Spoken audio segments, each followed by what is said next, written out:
राष्ट्रीय समाचार भारत के दर्शकों, आज हम पवित्र जीवनदायिनी बैतवा नदी के तट पर बाणवाला गणेश मंदिर है, यहाँ पर हम पहुंचे और यहाँ पहुंचने का हमारा सबसे बड़ा कारण, सबसे पहले मैं हमारे साथी से कहूंगा, ये पवित्र जो जीवनदायिनी बैतवा नदी है, इसको थोड़ा सा दर्शन करा दे सबको, हमारे दर्शकों को, राज टीवी हमारे दर्शकों को। ये हमारी गंगा माँ कल कल कर यहाँ पर बह रही है, थोड़ा दृश्य दिखा दे यहाँ पर किस तरीके से मेरी माँ, जो सबकी माँ है, तर्पण करने जीवन सबकी जीवनदायिनी है। तो ये बैतवा नदी के तट पर हम पहुंचे। आपको बता दें कि आप जो 7 दिसंबर से आपको बता दें कि पितृपक्ष प्रारंभ हो जाएंगे, तो उसको लेकर यहाँ पर पहुंचे। पितरों का तर्पण क्यों करना चाहिए, क्या सावधानी रखना चाहिए, पितरों का तर्पण कैसे होता है, क्यों होता है, इसका महत्व आज हमारे साथ जो यहाँ पर जो चरणजीत धाम के जो संजय पुजारी जी है, संजय पुरोहित जी है, हम उनसे जानना चाहेंगे कि बैतवा नदी जो पितरों का तर्पण के लिए किस तरीके की सावधानी रखनी चाहिए, पितरों का तर्पण क्यों करना चाहिए। ये सबसे बड़ी बात है कि आज देखा जाता है आज की युवा पीढ़ी ये सब बातों से दूर होती जा रही है। उसके लिए हमें उनको किस तरीके से ये सजेस्ट करना चाहिए, बताना चाहिए कि पितरों का तर्पण करना हमारे लिए क्यों आवश्यक है, क्या जानकारी होनी चाहिए, पितरों का तर्पण नहीं करते तो क्या हानि होती है और अगर करते हैं तो क्या लाभ होते हैं। ऐसी तमाम जानकारी के लिए हमारे साथ बैतवा नदी चरणतीर्थ धाम के जो पुजारी है संजय पुरोहित जी, उनसे हम जानकारी लेंगे पितरों का तर्पण क्यों आवश्यक है और कब से जरूरी होगी, क्या क्या सावधानियां रखना चाहिए। जी, मैं संजय पुरोहित। पितरों का तर्पण सनातन धर्म में ही होता है। हालांकि सभी धर्म के लोग कुछ न किस तरीके से अपने पितरों का तर्पण करते हैं और पितृ जो है हमें आयु, धन और संतान को देने वाले होते हैं। अगर हम पितरों का तर्पण समय पे नहीं करते, इस पितृपक्ष में नहीं करते, वैसे तो व्यक्ति को 365 दिन ही अपने पितरों का तर्पण करना चाहिए, लेकिन ये 15 दिन 16 दिन जो है ये विशेष रूप से है, क्योंकि इस समय में जो है मृत्यु लोक में पितृ जो है पितृलोक से आते हैं और वहाँ इस आशा से आते हैं कि हमारे जो परिवार के लोग हैं वो हमको अन्न भी देंगे और जल भी देंगे, जिससे वो तृप्त होंगे। और वो अतृप्त आत्माएं जो होती हैं उनको जब हम अन्न और जल देते हैं तो उनकी आत्मा तृप्त होती है, वो हमको आशीर्वाद देते हैं कि तुम सुखी रहो, तुम्हारा जीवन में स्वस्थ जीवन रहे, तुम्हारे पास धन रहे, तुम्हारे पास संतान हो, तुम खूब तरक्की करो। पितरों का ही आशीर्वाद सर्वश्रेष्ठ होता है। पितरों की कृपा से ही व्यक्ति अपने जीवन में सारी सुख सुविधाओं को प्राप्त कर सकता है, इसलिए पितृ तर्पण बहुत आवश्यक है। जैसे गुरु मैं बात कर लूँ, जैसे कि अगर हम बड़े बड़े सिटी की बात कर लें, बड़ी सिटी में रह रहा है या विदेशों में रह रहा है, उनके लिए हम किस तरीके से सजेस्ट करेंगे तर्पण करने के लिए, वो अपने माता पिता के लिए, पूर्वजों को किस तरीके से तर्पण कर सकते हैं जो लोग विदेश में या बड़ी बड़ी सिटियों में रह रहा है। बिल्कुल, हमारे शास्त्रों का निर्देश है कि आपके पास जैसी व्यवस्था हो, जैसी सुविधा हो, आप उसी अवस्था में भी तर्पण और श्राद्ध कर सकते हैं। आप मानसिक श्राद्ध भी कर सकते हैं। हमारे शास्त्रों ने कहा है कि मान लो आप हवाई जहाज में यात्रा कर रहे हैं, उसी दिन आपके पिता का श्राद्ध है, तो केवल आप वहां मानसिक रूप से बैठकर अपने पिता को याद कर लें और आप ये कल्पना कर लें कि मैं अपने पिता को जल पिला रहा हूं, उनको भोजन करा रहा हूं, तो इससे भी हमारे पितृ जो है प्रसन्न हो जाते हैं। जैसी जिसके पास सुविधा हो, आप अपने घर में भी पितरों का तर्पण कुशा से कर सकते हैं, नहीं है तो आप अपने हाथ की उंगलियों से कर सकते हैं।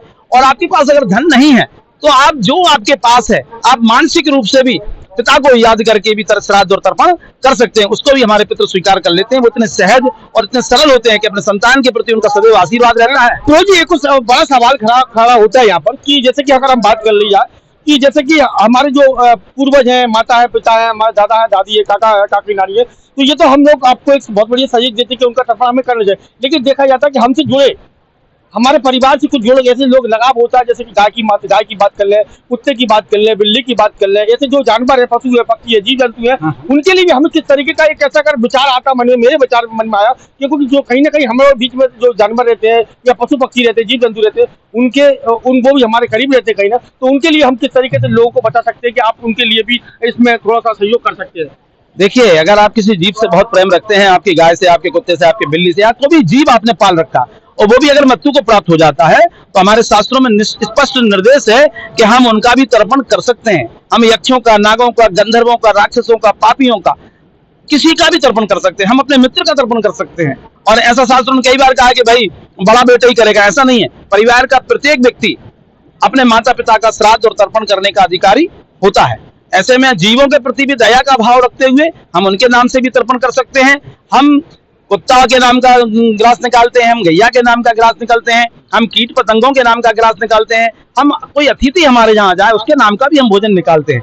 और इन भोजनों के माध्यम से हम अपने पितरों को तृप्त करने का प्रयास करते हैं, जिससे वो सुखी हो। और वो अगर किसी तरीके से अगर उनके जीवन में कोई कामना हो, मान लो उनका कोई जन्म नहीं हो पाया हो, तो वो कम से कम कहीं भटक रहे हो तो इस माध्यम से वो जो है इन सब चीजों अन्न को ग्रहण करें और तृप्त हो, जिससे कि उनका अगला जीवन बहुत अच्छे से व्यतीत हो सके। चलिए, तो बहुत बढ़िया।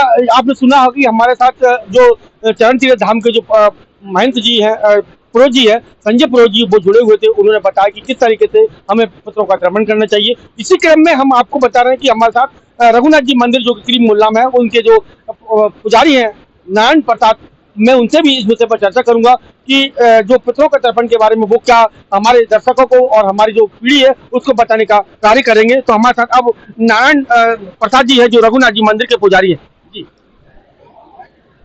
पितरों के तर्पण से ये है कि आपको पितर प्रसन्न हो जाते हैं, तो आपको धन भी देते हैं, दौलत भी देते हैं। वो जो पितरों की सेवा करके वो तर्पण करते हैं, वो उसमें भूखे ब्राह्मणों को, गाय को, कौआ को, कुत्ते को, हमारे सनातन धर्म में सबके लिए भोजन दिया जाता है। और एक बार ये हुआ कि वैज्ञानिकों ने कहा कि ये भोजन अपन ब्राह्मणों को कराते हैं, तो क्यों कराते हैं इनको भोजन कराने से क्या है।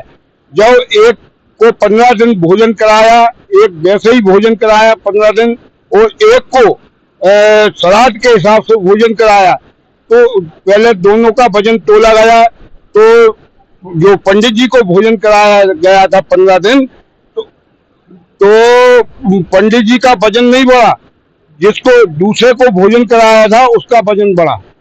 तो वैज्ञानिक लोग भी मानते हैं कि वाकई में ये भोजन सीधा पितरों के ही पास में जाता है। तो ये जो आपको तर्पण की बात कर ले, जैसे आपने बताया था कि भागीरथ जी की बात जिक्र करा था, भागीरथ जी कहाँ से आए, लेके आए थे, क्या लेके आए थे? ये भागीरथ जी थे जो ऋषि थे, उनके सगर पुत्र 60,000 पुत्र थे। उन्होंने ब्रह्म हत्या की थी, तो ब्रह्म हत्या का उनको दोष लग गया था। तो उस दोष से वो तर नहीं पा रहे थे। तो भागीरथ जी वहां से गंगा जी लेकर आए, फिर गंगा जी में उनकी अस्थियां बहाई गई, फिर उनका वो हो गया मोक्ष, उद्धार हो गया। माँ सीता जी ने दशरथ जी का तर्पण किया था, वो उसने फाल्गु नदी में जानकर उनने गया जी में सीता जी ने वहां पर उनका तर्पण। तो आपने देखा सुना हमारे साथ बेतवा नदी चरण धाम के जो पुजारी थे संजय पुरोहित जी, वो जुड़े हुए थे। उसके बाद रघुनाथ जी मंदिर करीब मोहल्ला के जो नारायण प्रसाद जी शास्त्री, वो भी हमारे साथ जुड़े हुए थे। उन्होंने बताया कि तर्पण के बारे में किस तरीके से तर्पण करना चाहिए, क्यों करना चाहिए, ये सब आपने सुना। लेकिन सबसे बड़ी बात तो यहाँ पर ये निकल के आई कि हमें तर्पण माता पिता का करना चाहिए, उनके पूर्वजों का, जो भी हमारे दोस्त हैं, मित्र हैं।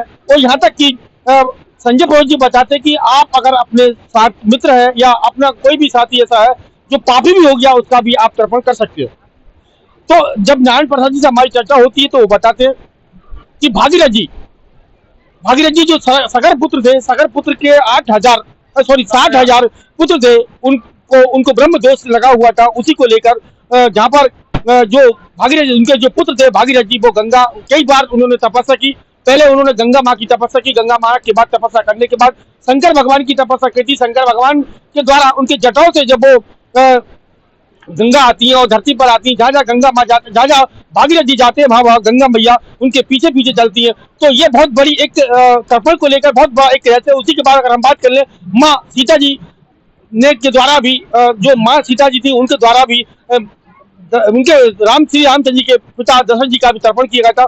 तो हमें माता पिता को जिंदगी में सेवा करना चाहिए, मरने के बाद तो किसी ने नहीं देखा। लेकिन फिर भी हमें माता पिता के बाद जो हमारे दादा दादी होते, चाचा चाची, काका काकी, नाना नानी, या हमारे पड़ोसी जीव जंतु पशु पक्षी जो भी होते हैं, हमें उनके लिए एक बार जरूर तर्पण करना चाहिए। जैसे कि अगर हम 100 लोगों का तर्पण कर रहे हैं, उसमें ये भी कर सकते हैं 84 लाख योनियों को भी हम इसमें समन्वित करते हैं। भगवान उनको भी तर्पण करना, जो हमारे आसपास हमारे जीव जंतु रह रहा है, उनसे धोखे से हमसे अगर कोई हत्या हुई है, पाप हुआ, तो उनका भी हमें तर्पण करना चाहिए। तो अगर आप माता पिता के बाद अपने पूर्वजों का तर्पण करते हैं तो आपको सुख, समृद्धि और यश कीर्ति मिलती है। तो आज हम इसी क्रम में विदिशा के पवित्र जीवन दायिनी बेतवा नदी के तट पर पहुंचे। मेरे साथी से पुनः एक बार फिर कहूंगा, लेकिन माँ जगदम्बे, माँ जो बेतवा नदी, वो कितने शानदार तरीके से कल करके बह रही है, ये धार चल रही है। तो आज भी 7 दिसंबर से पितृमुक्त अमावस तक आप पूरी तरीके से माता पिता का या अपने पूर्वजों का या अपने दादा दादी का श्राद्ध करें, पूर्वजों का श्राद्ध करें और अपना धर्म का लाभ लें और अपने जीवन में उन्नति करें, शांति मिलेगी आपको।